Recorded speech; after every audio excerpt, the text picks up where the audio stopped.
എനിക്ക് ഒരു രാഷ്ട്രീയ പാർട്ടിയോട് മമതയില്ല. ഞാനൊരു രാഷ്ട്രീയക്കാരനല്ല. ഞാൻ തികച്ചും ഒരു ബിസിനസ്സുകാരൻ മാത്രമാണ് എന്നാണ് ഇക്കാലം വരെയും ലുലുവിന്റെ ഉടമയായ യൂസഫ് അലി പറഞ്ഞുകൊണ്ടിരുന്നത്. പക്ഷേ ഇപ്പോൾ ഇതാ യൂസഫ് അലിയുടെ ഒരു സ്റ്റേറ്റ്മെന്റ് വലിയ വിവാദമാവുകയാണ്. അദ്ദേഹം LDFിനൊപ്പം ചേർന്ന് നിൽക്കുന്നു എന്നുള്ള പലതരത്തിലുള്ള വാർത്തകൾ അല്ലെങ്കിൽ വിവാദങ്ങൾ, ചർച്ചകളെല്ലാം തന്നെ സോഷ്യൽ മീഡിയയിലും മറ്റിടങ്ങളിലും ഉയർന്നു വരുന്നൊരു സാഹചര്യമുണ്ട്. ഇനി വരുന്ന 2026 തെരഞ്ഞെടുപ്പിൽ LDF സർക്കാർ വീണ്ടും അധികാരത്തിൽ വരാനാണ് സാഹചര്യം എന്നാണ് അദ്ദേഹം പറയുന്നത്. അപ്പോൾ യൂസഫ് അലി ഇടതിനോട് അടുക്കുന്നു എന്നാണ് എന്റെ ചോദ്യം. അല്ല, യൂസഫ് അലി ഈ ഒരു പ്രസ്താവന പറയുമ്പോൾ പോലും, അല്ലെങ്കിൽ LDFിന് അനുകൂലമായുള്ള ഒരു കാര്യം പറയുമ്പോൾ പോലും അദ്ദേഹം പറയുന്നുണ്ട് ഞാനൊരു രാഷ്ട്രീയക്കാരനല്ല എന്നുള്ളത്.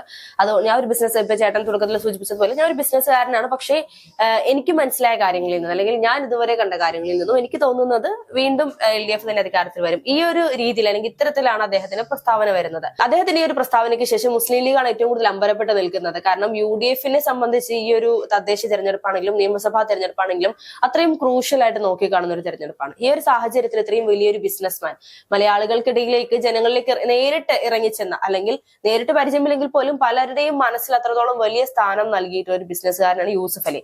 സ്വാഭാവികമായി അദ്ദേഹം ഈ ഒരു കാര്യം പറയുമ്പോൾ, LDF വിജയിക്കുമെന്ന് പറയുമ്പോൾ ജനങ്ങൾക്കിടയിലും ആ ഒരു വിശ്വാസം തന്നെയാണ് വീണ്ടും വരുന്നത്. മൂന്നാം പിണറായി സർക്കാർ തന്നെ അധികാരത്തിൽ വരുമെന്ന് ഊട്ടിയുറപ്പിച്ചിരിക്കുകയാണ്. കോൺഗ്രസിനെ സംബന്ധിച്ച് നമുക്കറിയാം, മുസ്ലിം ലീഗ് ഇപ്പോൾ തന്നെ ഇടഞ്ഞു നിൽക്കുന്ന ഒരു സാഹചര്യമാണ്. ഈ ഒരു തദ്ദേശം കൂടി കൈവിട്ടുപോയാൽ പിന്നെ നിയമസഭയിലേക്ക് കോൺഗ്രസിന് നോക്കേണ്ടി വരില്ല. കാര്യം തോൽക്കും എന്നുള്ളത് 100% ഉറപ്പുള്ള കാര്യമാണ്. ആ ഒരു കാരണം കൊണ്ടാണ് ഇവരിപ്പോഴും മുസ്ലിം ലീഗ് ആണെങ്കിലും ഇനി തദ്ദേശത്തിൽ കോൺഗ്രസ് നോക്കുകയാണെങ്കിൽ പിന്നെ കൂടെ ചേർന്ന് നിൽക്കാൻ ഞങ്ങൾ ഉണ്ടാകില്ല എന്നുള്ള രീതിയിലൊക്കെ ഇപ്പൊ തന്നെ ചെറിയൊരു മുറുമുറുപ്പ് തുടങ്ങിയിട്ടുണ്ട്.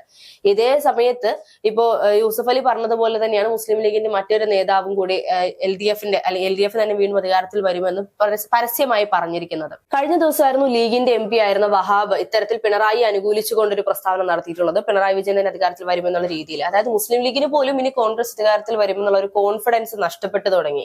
അതേസമയം തന്നെ പിണറായി വിജയനെതിരെ അല്ലെങ്കിൽ ഈ പറയുന്ന LDF സർക്കാരിനെതിരെ ഇത്രത്തോളം വിവാദങ്ങളും വിമർശനങ്ങളും ഉയർന്നു വരുമ്പോഴും അതിനെയൊക്കെ ഒരു അനുകൂലമാക്കാൻ ശ്രമിക്കുന്ന ഒരു നീക്കമാണ് CPMന്റെ ഭാഗത്തു നിന്നുണ്ടാവുന്നത്. ഈ വഹാബിന്റെ ഇതിൽ നിന്ന്, പ്രസ്താവനയിൽ നിന്നും 2026 UDF അധികാരത്തിൽ വന്നില്ലെങ്കിൽ ലീഗ് ഇടതിനൊപ്പം നിൽക്കുമെന്നുള്ളൊരു ധ്വനി നൽകുന്നില്ലേ?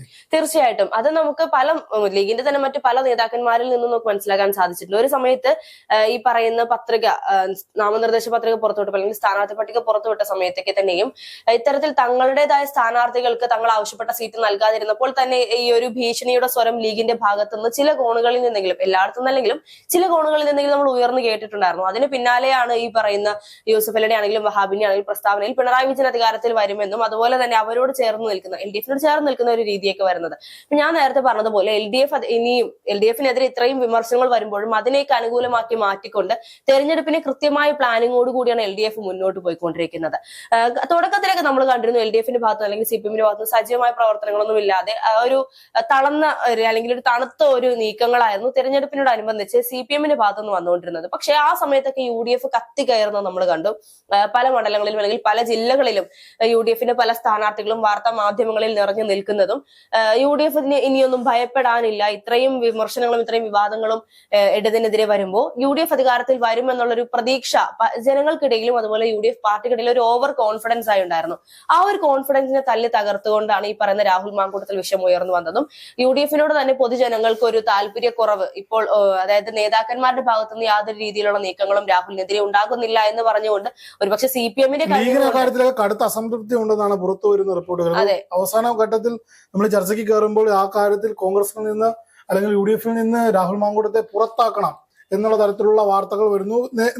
നോക്കൂ, ഇത്തരത്തിൽ ഓരോരുത്തരും പരസ്യമായി LDFിന് അനുകൂലമായി പല നേതാക്കളായാലും സാഹിത്യ പ്രവർത്തകരായാലും അല്ലെങ്കിൽ സിനിമാ പ്രവർത്തകരായാലും ഇത്തരത്തിൽ തുറന്നു പറച്ചിൽ നടത്തുന്നത് UDFിന്റെ കോൺഫിഡൻസിനെ നഷ്ടപ്പെടുത്തുന്നു. അതെ, തീർച്ചയായിട്ടും. ഇപ്പൊ തന്നെ നമുക്കറിയാം, രമേശ് ചെന്നിത്തല, VD സതീശൻ, KC വേണുഗോപാൽ ഇവരുടെ 3 പേരുടെയും നേതൃത്വത്തിൽ മറ്റു പല നേതാക്കന്മാരും മുന്നിട്ട് നിന്നുകൊണ്ടാണ് UDFിനെ അധികാരത്തിൽ കൊണ്ടുവരണം എന്ന് പറഞ്ഞുകൊണ്ട് പല രീതിയിലും, അതായത് കൃത്യമായ ഒരു പ്ലാനിങ്ങോട് കൂടി തന്നെ ആയിരുന്നു തുടക്കത്തിൽ UDF പ്രചാരണത്തിന് ഇറങ്ങിക്കൊണ്ടിരുന്നത്. ഓരോ ഭാഗവും ഓരോ ടീമിന് എന്ന് പറഞ്ഞുകൊണ്ട് പോകുമ്പോഴും കോൺഗ്രസിനകത്ത് തന്നെ ഈ പറയുന്ന നേതാക്കന്മാരോട് ചേർന്ന് നിൽക്കുന്ന ആളുകൾക്ക് പരസ്പരം അങ്ങോട്ടും ഇങ്ങോട്ടും ഒരു വിദ്വേഷവും ചെറിയ ചെറിയ കുശുമ്പുകളും ചെറിയ ചെറിയ പിണക്കങ്ങളും ഒക്കെ ഉണ്ടായിരുന്നു. ഈ ഒരു പിണക്കം തന്നെയാണ് ഈ അവസാന ഘട്ടത്തിൽ ഇലക്ഷൻ അടുത്ത് നിൽക്കുന്ന സമയത്ത് പോലും കോൺഗ്രസിനകത്ത് നടക്കുന്ന ചെറിയ ചെറിയത് മുതൽ വലിയ പിണക്കങ്ങൾ വരെയുള്ളതാണ് ഇപ്പോ ഈ ഒരു പ്രതിസന്ധി ഘട്ടത്തിലേക്ക് UDF എത്തിച്ചിരിക്കുന്നത്.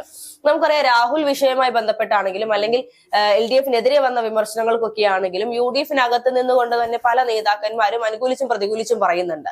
സ്വാഭാവികമായി പാർട്ടിയോടുള്ള ജനങ്ങളുടെ വിശ്വാസത്തെ അത് വലിയ രീതിയിൽ തന്നെ ബാധിച്ചിട്ടുണ്ട്. ഇപ്പൊ യൂസഫ് അലി പറയുമ്പോൾ പോലും യൂസഫ് അലി കഴിഞ്ഞ ദിവസങ്ങളിലായിട്ട് മുഖ്യമന്ത്രി പിണറായി വിജയൻ ഈ ഒരു ഇലക്ഷന് അതായത് ഇലക്ഷൻ പ്രഖ്യാപനത്തിന് കുറച്ച് നാൾ മുൻപ് ഈ പറയുന്നത് പോലെ അറബ് രാജ്യങ്ങളിൽ മുഖ്യമന്ത്രി പിണറായി വിജയൻ സന്ദർശിക്കുന്ന സാഹചര്യങ്ങളിലൊക്കെ അവിടെ അദ്ദേഹത്തിന് ലഭിച്ചൊരു സ്വീകരണം ഉണ്ടായിരുന്നു. വലിയ സ്വീകരണം തന്നെയായിരുന്നു.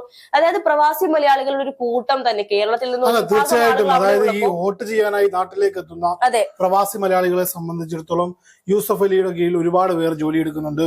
യൂസഫ് അലിക്ക് പ്രവാസി ലോകത്ത് വലിയൊരു സ്വാധീനം ചെലുത്താൻ. അതുപോലെ തന്നെ മുഖ്യമന്ത്രി പിണറായി വിജയൻ ഈ പറയുന്ന പ്രവാസി ലോകത്തേക്ക് ഇറങ്ങി ചെല്ലുമ്പോൾ അദ്ദേഹത്തിന് അവിടെ കിട്ടിയ സ്വീകരണമൊക്കെ കേരളത്തിലെ ജനങ്ങൾക്കിടയിൽ അത് ഇപ്പൊ നമ്മൾ ഇത്രയും നാൾ നമ്മൾ പറഞ്ഞിരുന്നു UDF അധികാരത്തിൽ വരാൻ ഇനിയൊന്നും ഭയപ്പെടാനില്ല എന്ന് പറയുമ്പോൾ അദ്ദേഹത്തിന്റെ ചില നീക്കങ്ങൾ രാഷ്ട്രീയപരമായി തന്നെ ഗുണം ചെയ്തിട്ടുണ്ട്.